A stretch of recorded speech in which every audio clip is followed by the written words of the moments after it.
নাই। আমি সংক্ষেপে দু একটি কথা বলতে চাই, সেটি হলো আমি আপনাদের এই এলাকায় অনেক এসেছি, তাই না? চালা পড়ার পরে শীতবাটি, মানে ওই পারে আমার বাসা, এই পারে আপনাদের বাসা, মানে আমি প্রতিবেশী আপনাদের, আপনারা আমার প্রতিবেশী।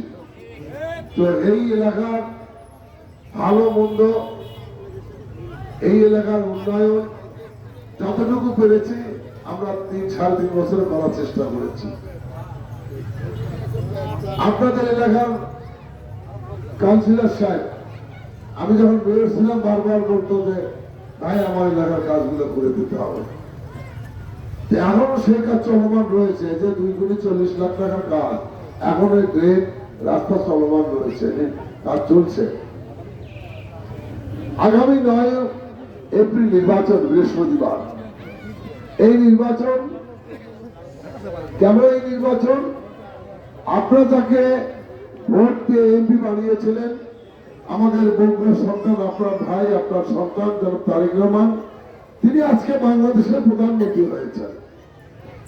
বাংলাদেশের প্রধানমন্ত্রী হয়ে তিনি এখন যেহেতু রাষ্ট্রীয় কাজে বেশি ব্যস্ত থাকেন, তিনি সারা বাংলাদেশের প্রধানমন্ত্রী, কিন্তু এমপি বগুড়া সদরের, তাই না?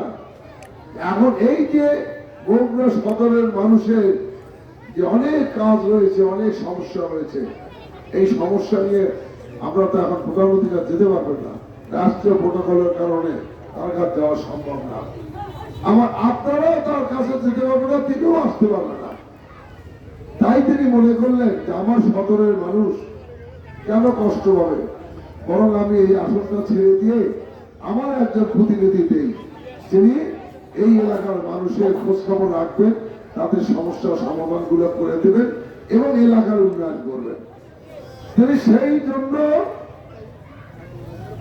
আগামী 9 তারিখে যে নির্বাচন, সেই নির্বাচনে বিএনপি থেকে আমাকে মনোনয়ন দিলেন, ধানের শীষ আমার হাতে তুলে দিলেন। এই আসনটি কিন্তু জিয়া পরিবারের আসন। এটি কিন্তু এলাকার দেশনেত্রী বেগম খালেদা যে নির্বাচন করেছে, তাকে আপনারা ভোট দিয়েছেন। এবার তারই সন্তান, সুযোগ্য সন্তান তারেক রহমান নির্বাচন করেছেন। এই আসনটি জিয়া পরিবারের আসন।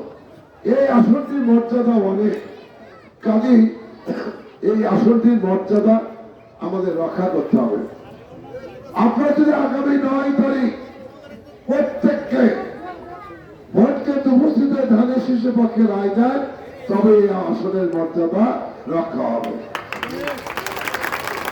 আপনাদের কাউন্সিলর আমাদের প্রিয় ভাই পরিবার চন্দ্র বললেন যে এই এলাকা বিএনপি অধ্যুষিত এলাকা, আমরা জানি সেখানে 800 ভোট কেমন করে পেল জামাত শিবির? তারা গুপ্ত অবস্থায় ছিল, আপনাদের মাঝেই গুপ্ত অবস্থায় ছিল। যারা 71 সালে স্বাধীনতা যুদ্ধে পাক হানাদার বাহিনী থেকে সহযোগিতা করেছে, তারা বাংলাদেশ চায় নাই, আজকে সেই বাংলাদেশে তারা এমপি হতে চায়। যারা 2 লক্ষ মামুনের নির্যাতন নষ্ট করেছে, 30 লক্ষ লোককে শহীদ করেছে, অসংখ্য ঘর বাড়ি জ্বালিয়ে দিয়ে লুটপাট করেছে, আজকে যারা বাংলাদেশকে স্বীকার করে না, তারা কোন মুখে এখানে ভোট চাইতে আসে? আর যারা তাদের ভোট দিয়েছেন, তাদেরকে বলতে চাই, এই বগুড়া শহীদ রাষ্ট্রপতি জিয়া রহমানের বগুড়া, যিনি স্বাধীনতা যুদ্ধের ঘোষণা দেয়,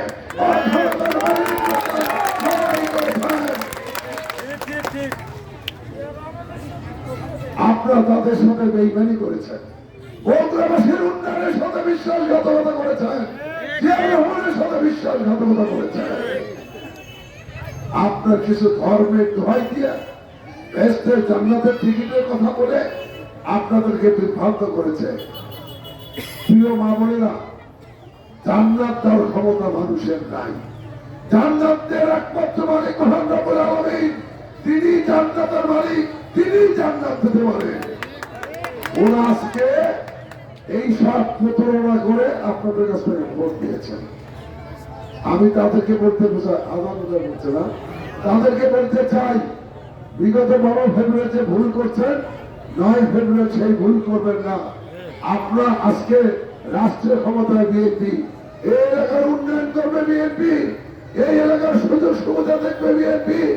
আগামী 9 তারিখে আমি যদি নির্বাচিত হতে পারি ইনশাল্লাহ আগামী ডিসেম্বরের মধ্যে প্রত্যেক বাবুরা ফ্যামিলিরা পাবে,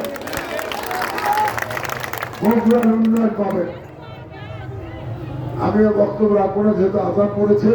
সবাইকে ধন্যবাদ জানিয়ে 9 তারিখে ভোট কেন্দ্রে উপস্থিত হওয়ার আহ্বান জানিয়ে আমার বক্তব্য শেষ করছি। সবাইকে ধন্যবাদ। আসসালামু আলাইকুম।